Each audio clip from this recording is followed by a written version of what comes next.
It has been nearly 3 months since the Yu-Gi-Oh! Forbidden and Limited list was last updated. On that list, we saw numerous consistency hits to both Malice and Ryziel, as well as a lot of welcome bans and limitations to unhealthy cards present in the game, like Talents, Crossout, and Nightmare Griffin. While the hits at the time were enough to significantly curb the power of Malice and Ryziel, with the release of Alliance Insight in May, both decks returned to the top of the meta along with a new contender in Mitsurugi. Since then, the top of the format has been dominated by Adagnister Malice and Mitsurugi variants crossed with Ryziel, Fiendmith, or even both. As we approach the NAWCQ, I thought this would be a good time to voice what I think the next ban list needs to do in order to remediate the format. As you all know, I have not been particularly enjoying Alliance Insight format. The strongest decks of this format are all heavy combo decks that set up a nearly unbreakable board when uninterrupted. This has made it so that it is pretty much mandatory for every deck to play upwards of 6 Molcharmies in the main deck and up to 9 Molcharmies post side decking, in addition to a large suite of more traditional hand traps, just for a chance at stopping their opponent when going second. We have not seen this level of mandatory hand trap usage since Snake Eye format, which was one of the most miserable formats Yu-Gi-Oh! Had ever seen. But perhaps more frustrating is that the top decks do actually have targeted weaknesses, which we call silver bullets, that shut down their deck entirely.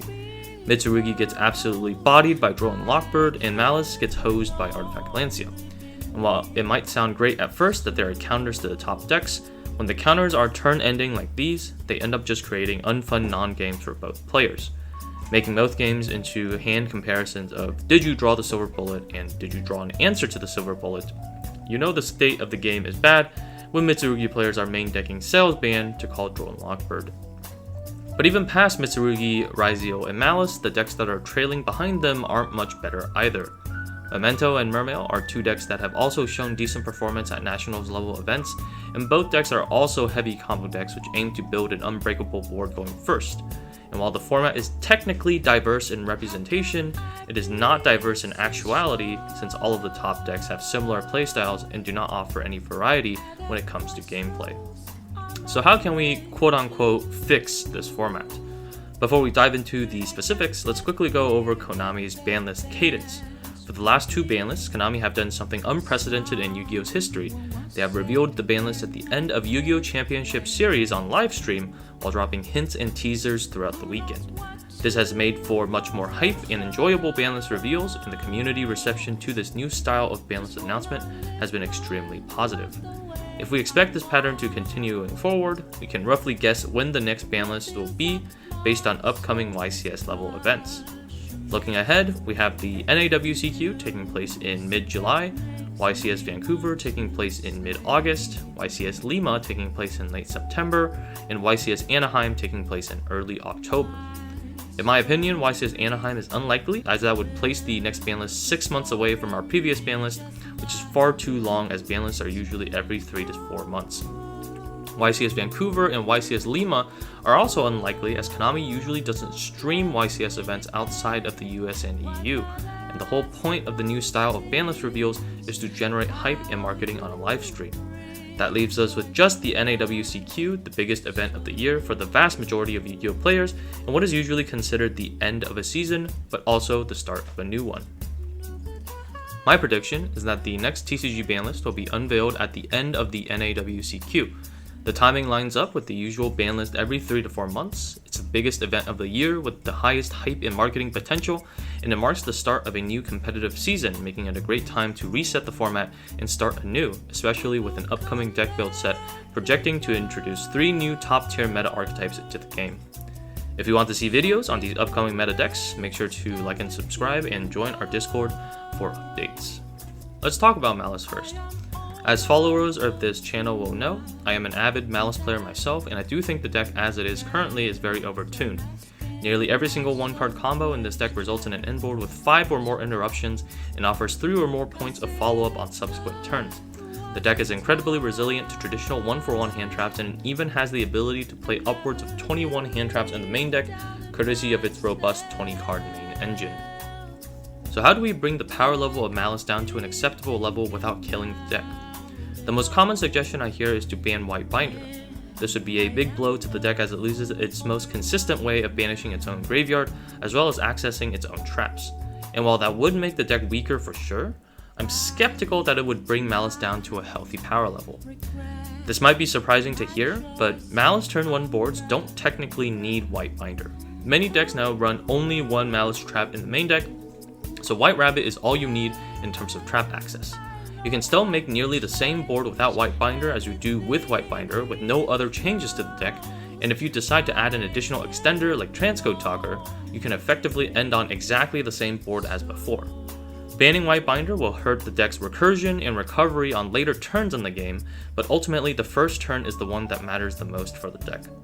This is an issue that plagues the Cyberse typing in particular, due to the fact that Konami keeps printing generic Cyberse support set after set that just adds to a pool of what we call Cyberse slop. Even if White Binder is banned, she can be replaced by other Cyberse extenders like Transcode Talker or Protectcode Talker, not as high quality of course, but still a replacement nonetheless. My ideal for Malice is for it to move away from a turn 1 combo deck into a more mid-range playstyle focused around its traps and its resiliency to traditional hand traps.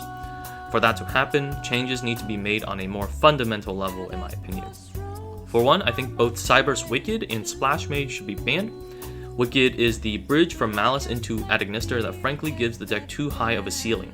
An extender like Backup shouldn't be so easily accessible as part of a mainline combo, and since the Adagnister cards are far too new to be hit, Wicked would be the next best target. Splash Mage is guilty of being the poster child of generic Cyber slop, and if we're being real, a Link 2 that revives a type in any other typing would almost certainly be banned, so Cyber shouldn't be the exception.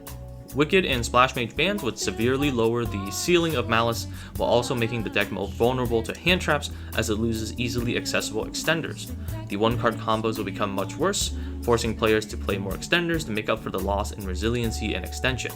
This way, we significantly reduce the ceiling of its turn 1, but don't hurt the deck's recovery and recursion in the grind game.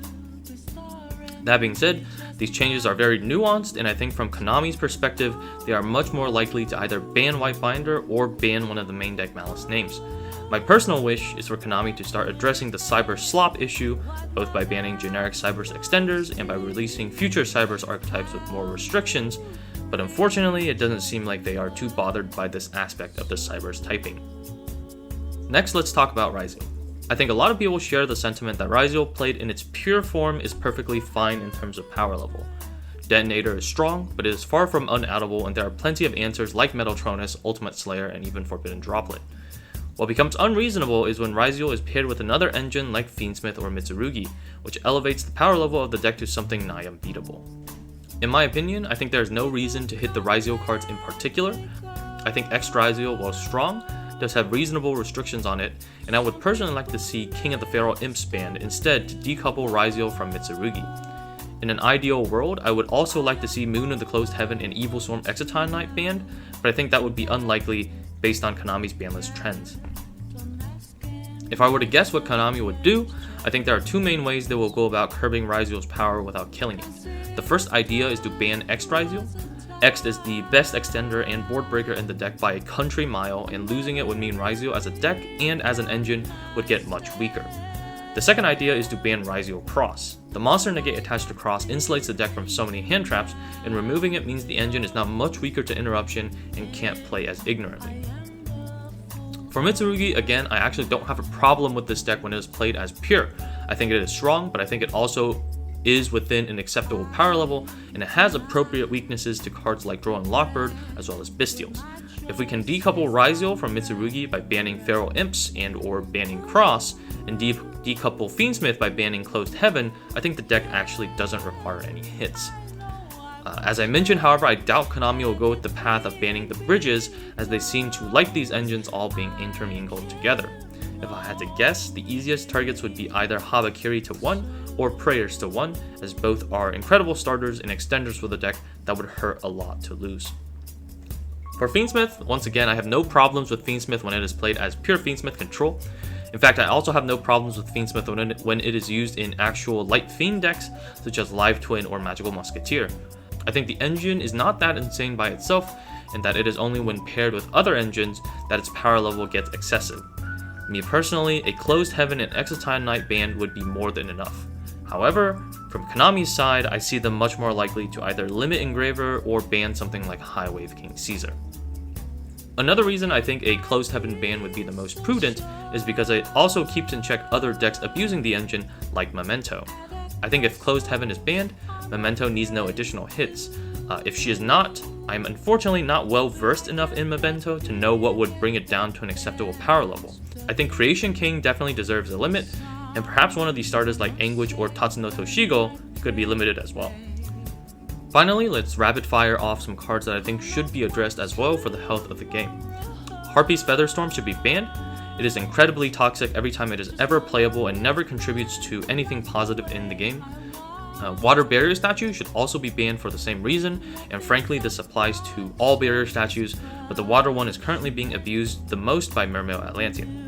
Crossout and Called By should both be banned, as modern day games require hand traps to resolve for decks going second to have any chance, and both of these are just sacky solitaire enablers. I know a lot of people also have hand traps like Charmies, Droll, and Lancia on their mind, and while I do sympathize with Droll and Lancia in particular, I think the modern game has just evolved to a point where hand traps are very much necessary in order for decks to have a chance going second, so I'm not inclined to put any Charmies, Dominus cards, or Droll or Lancia on the ban list. So in conclusion, I just hope that the next meta isn't as combo heavy and falls in more of a mid-range direction, which I think will be a lot more pleasant for everyone playing the game. Thanks to everyone for watching. See you in the next video.